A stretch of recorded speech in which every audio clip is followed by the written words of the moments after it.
2021 சட்டமன்ற தேர்தலில் திமுகவோட பாரதிய ஜனதா திமுக கூட்டணி வச்சது. அப்பெல்லாம் பிஜேபி இனிச்சுது. இப்ப கசக்குதா? ஏயா நாங்க கூட்டணி வச்சா தப்பு, நாங்க கூட்டணி வச்சா மதவாத கட்சி, இவர் கூட்டணி வச்சா நல்ல கட்சி. சிந்திச்சு பாருங்க. இதெல்லாம் எதற்காக? சிறுபான்மை மக்கள் ஓட்ட வாங்கணும்.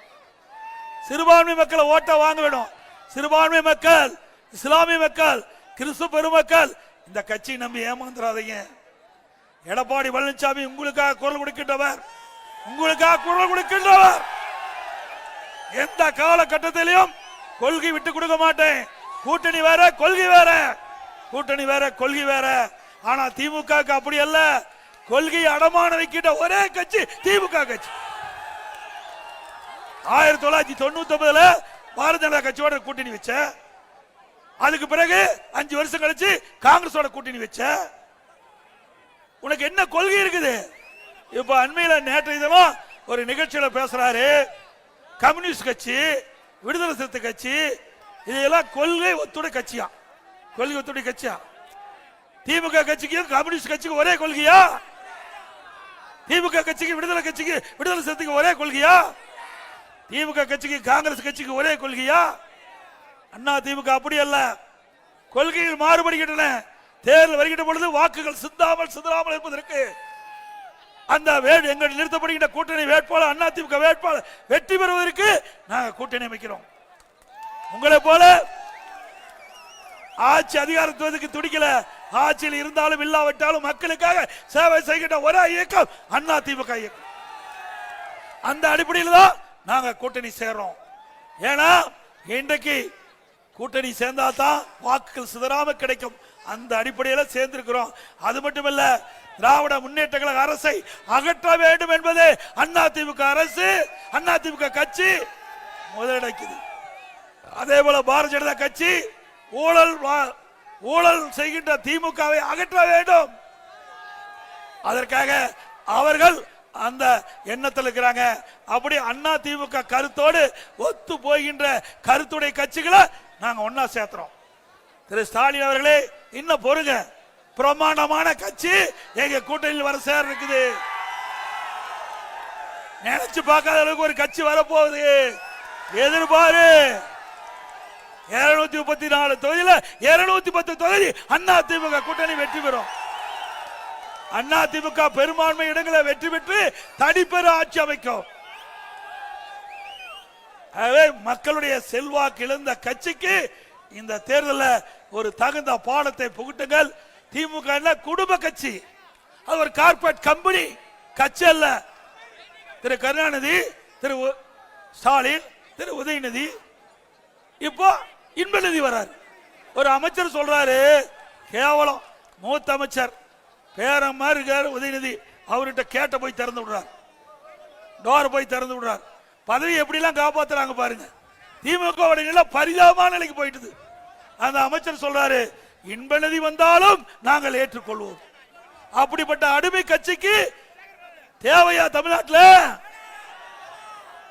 என்ன வாரிசு அரசியலா? ஏன் இங்க இருக்கிற முதலமைச்சர் ஏற்றுக்கொள்ள மாட்டாங்களா? வரட்டுமே எல்லாம். ஜனநாயக நாடு. எடப்பாடி பழனிசாமி முருகமாறா இங்க இருக்கிற தம்பி, இங்க இருக்கிற இவா என்ன ஒப்ப போட்டு பட்டா எழுதி வச்சிருக்கா? உடனே பட்டா எழுதி கொடுத்துருக்காங்க தமிழ்நாட்டு மக்கள். நீங்க தான் ஆட்சியில் இருக்கணுமா? ஒரு வார்த்தை. இப்ப நான் சொல்றேன், எனக்கு பின்னால எங்களுடைய இயக்கத்துல இந்த கட்சிக்கு உழைக்கிறவங்க, விசுவாசமா இருக்கிறவங்க யார் வேணாலும் பதவிக்கு வர முடியும். ஒரு வார்த்தை சொல்லு பார்க்கலாம்.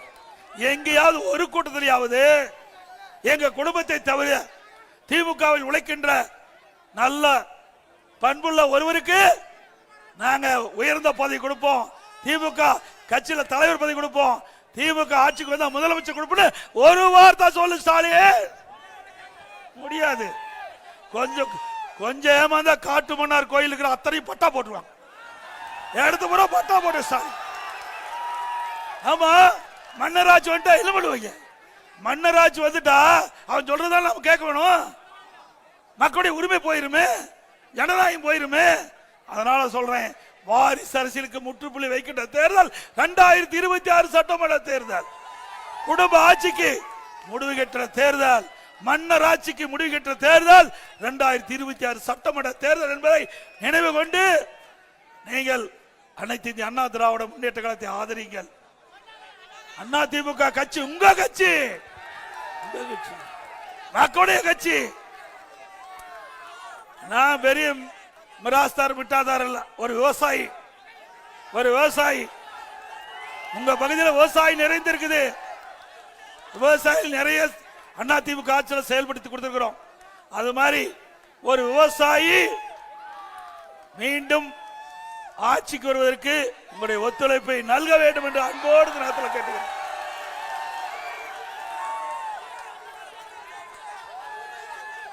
அது மட்டும் இல்ல, இன்னைக்கு அரசாங்க ஆஸ்பத்திரியில மருந்து இல்ல, மாத்திரை இல்ல, டாக்டர் இல்ல.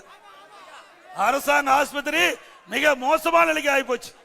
இன்றைக்கு ஒருத்தருக்கு சளி, அந்த சளி குணமடைவதற்கு சிகிச்சை பெறுவதற்கு ஹாஸ்பிட்டலுக்கு போறாங்க. கடலூர் மாவட்டத்தில் ஒரு ஹாஸ்பிட்டல் வெறி நாய்க்கடி ஊசி போடுறோம், நாய்க்கடி ஊசி போடுறோம். ஏங்க இது ஆட்சியா? பேசாத சளி பிடிச்சா அங்கே இருந்தாலும் பரவாயில்ல, வெறி நாய்க்கடி ஊசி போட்டா என்ன ஆகும்? உயிருக்கு ஆபத்து இல்ல. இப்படிப்பட்ட ஆட்சி தேவையா? இதே அண்ணா திமுக ஆட்சி நான் முதலமைச்சர் இருக்கும் போது ஏழை எளிய மக்கள் அந்த பகுதியிலே சிகிச்சை பெற வேண்டும் என்பதற்காக அம்மா மினி கிளினிக் கொண்டாந்தேன். 2000 அம்மா மினி கிளினிக். அந்த அம்மா மினி கிளினிக்ல ஒரு எம்பிபிஎஸ் டாக்டர், ஒரு நர்ஸ், ஒரு உதவியாளர் நியமிக்கப்பட்டு மிக சிறப்பாக செயல்பட்டு இருந்தது.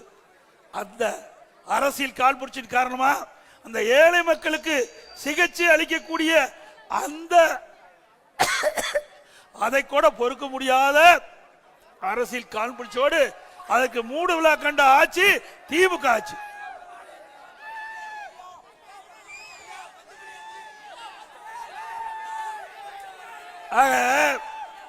இப்படி எதிலையாவது நன்மை செஞ்சிருக்காரா? இந்த காட்டு மன்னார் கோயில்ல இந்த ஆட்சி வந்த பிறகு 50 மாத கால ஆட்சியில நாட்டு மக்களுக்கு நன்மை கிடைக்கக்கூடிய எந்த திட்டமா வந்திருக்குதா? அதே வேளையில அண்ணா திமுக ஆட்சி இருக்கின்ற போது பாருங்க, டாக்டர் எம்ஜிஆர் அரசு கலை மற்றும் அறிவியல் கல்லூரி, காட்டுமன்னார் கோயில், கீழவன்னியூர் பாருங்க, இல்லைன்னா ஏமாத்திடுவார். இப்படி நம்முடைய ஏழை எளிய மாணவர்கள், ஒடுக்கப்பட்ட தாழ்த்தப்பட்ட மாணவர்கள் குறைந்த கட்டணத்தில் பட்டப்படி படிப்பதற்காக அரசு கலை மற்றும் அறிவியல் கல்லூரியை கொண்டு வந்த அரசாங்கம் அண்ணா திமுக அரசாங்கம். அதே போல அரசு பாலிடெக்னிக் தொழில்நுட்ப கல்லூரி காட்டுமன்னார்கள் கூடுவெளி பாருங்க கட்டி கொடுத்திருக்கோம். இதுல நம்முடைய குழந்தைகள் குறைந்த கட்டணத்தில் இந்த கல்வி படிக்கிறாங்க.